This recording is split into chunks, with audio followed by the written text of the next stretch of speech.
Hi, this is Alex Helmbrecht, the Sports Information Director at Chadron State College, and I'm sitting here this morning with Chadron State women's basketball coach Tim Connealy.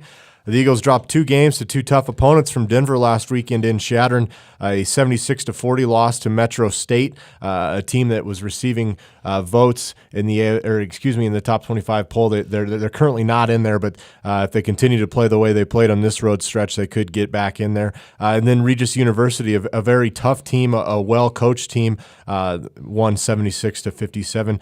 Coach, obviously the outcomes weren't what you had hoped for. But there were some bright spots in your play. What did you kind of learn from this weekend in your team's games? You know, I think what we learned was we just have to play with focus for 40 minutes. When we're unfocused, you know, we give up a lot of easy baskets on the defensive end. We have a lot of silly turnovers on the offensive end. And I think if we can just play for a little more focus, you know, throughout the course of the game and throughout the course of the possessions, if we can break it down into small increments. And, you know, I think if our kids can just lock in and stay away from these mental errors, we're going to be able to play with some of these teams. And when you were speaking yesterday at Booster Club here in Chadron, you'd mentioned it's just weird things that are happening. Like, for instance, Regis only had 4 turnovers on Saturday.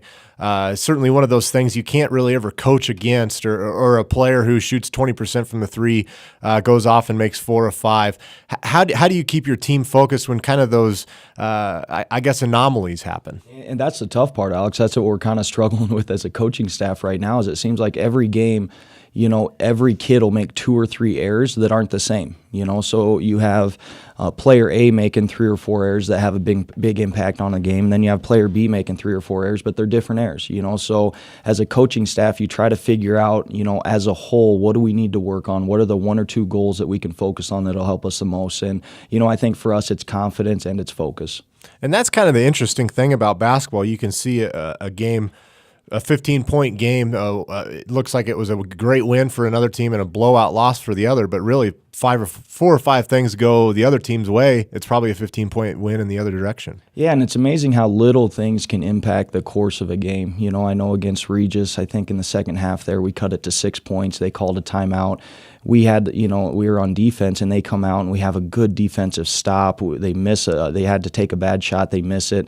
We just don't box out. You know, they get an offensive rebound. They kick it out for a 3. They hit a 3-pointer. You know, if we can just get that defensive rebound, we had a good run out in transition. We cut that game to 4 points, you know, with 7 minutes to go. Instead of a 4-point game, though, it's a 9-point game. And, you know, it's little ebbs and flows like that really affect the course of a game. And I think if we can just figure out how like I said earlier, how to stay focused for not just the whole game, but just possessions, you know, and lock in and not make those little mental errors, I think that'll have the greatest impact for us.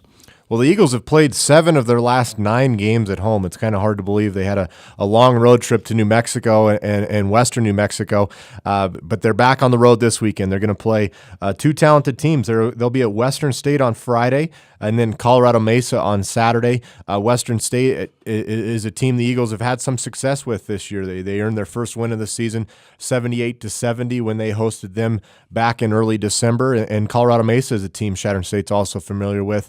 Colorado Mesa won 87-43 when they came here the last day of November. Colorado Mesa is currently one of the top teams in Division II, the top team in the Rocky Mountain Athletic Conference, ranked 7th overall. We'll talk about them in just a sec. But, Coach, you got to be happy going to Western State, a team that's kind of struggled this year, 1-18 overall.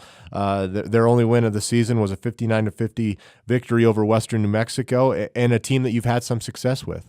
Yeah, you know, we played them well early this year, but, you know, we watched the film, and we're 2 completely different teams. You know, obviously we've grown up a lot. We've matured a lot. Kids have, you know, changed positions, changed roles, and they've done the same. So I think it'll be a good matchup. I don't think it'll be a similar type of game in the sense of the way it's played offensively especially. But Western State, you know, they have a new coach this year, and they're still hungry. You know, he's still hungry. He's still motivating them. They're still playing hard, and I still think they'll get 1 or 2 wins this year, so we got to stay focused when we go down there. And, you know, let's be serious right now. We're not good enough just to show up and beat anybody. You know, it doesn't matter who we're playing against. We have to play well to win. So we're going to need to go down to Western and play an extremely good game, you know, and it's a tough road trip. So if we go down there, play well, hopefully we can, you know, come out victorious. And Mesa's a different beast altogether. You know, they lost their last game, but that's their first loss of the year. And this team has Division I type bodies all over the floor. They defensively, they run kind of a switching man-to-man matchup zone, and the reason they're able to do that is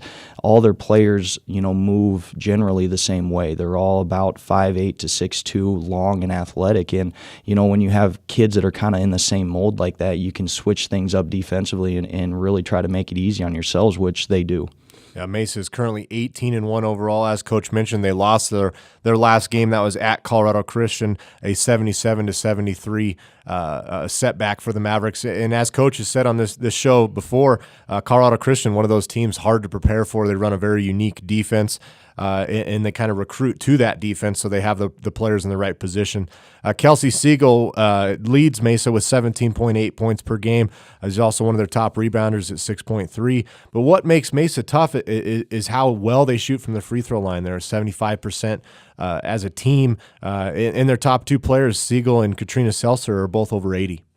Yeah, it's their shooting all over the floor. Those two players you mentioned that shoot over 80% from the free throw line, they can both step out and shoot threes. You talked about Siegel averaging almost 18 points a game, and she's a great low post type player in our league. I mean, she's about 6'1", real strong, real good hands, good touch inside, and she just really beats people up inside. The second she gets a mismatch, though, she's one of the most deadly three-point shooters in our league. She's shooting at about 56%, which is insane, when you think about the type of player she is, and she's such a unique type of guard. Seltzer's the same way. She's a 6'2" guard that can shoot the three. She can post up. And like I mentioned, these are kids that are very, very good basketball players. Physically, they're exactly what you look for in the RMAC. And skill set-wise, I mean, like I said, they can go down low, they can go outside, they can pretty much do everything. Well, I know one of your goals when you go on the road is to try to always get that split, at least get one win, and then protect your home court when you're here. What are some of your other goals this weekend? Our goals this weekend is just to keep improving our chemistry. I think that's the last 2 or 3 weeks we've really started to gel, and I think you can see it on the floor. Offensively, our kids are moving better together. We're playing better together. We're starting to get a feel for where certain people are at on the floor, and what their strengths and weaknesses are. And we knew that we were going to be a young team. We knew we were going to be an inexperienced team coming into this season, and I think our kids are doing a good job, especially this semester, of kind of figuring out what their roles are, what they're good at, what their teammates are good at, and really kind of meshing together. So hopefully we can just take another step in the right direction as far as, working hard, improving, and developing chemistry. All right, Coach. Well, best of luck to you this weekend. Those games at Western on Friday and Mesa on Saturday, again, will tip off at 5:30 p.m. Thank you. All right, thanks, Alex.